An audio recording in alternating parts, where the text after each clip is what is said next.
Hi, this is Jenny from 21 Ukulele Songs, and I'm going to teach you how to tune using a clip-on tuner.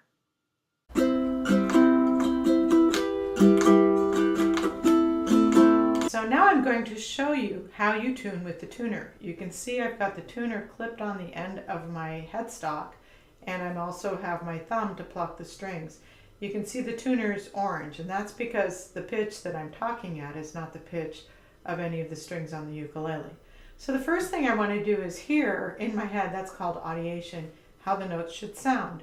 And I remember from the previous video that we used goats can eat apples. And if I'm somewhat in tune, the tuner would move, but it didn't. So that wasn't very much in tune. So I'm going to pluck this string, which is G.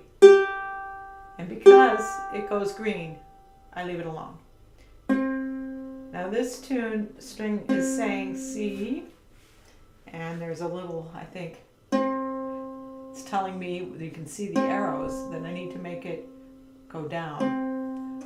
So as soon as it's green, I leave it alone. I wait for the sound to die. I go to the next string, which is E, and you can hear and see it's not correct, so I'm going to make it go sharper. Nope, that's the wrong way because it got worse. I want to make sure it says E, because that is the name of the string. And it's green, I leave it alone.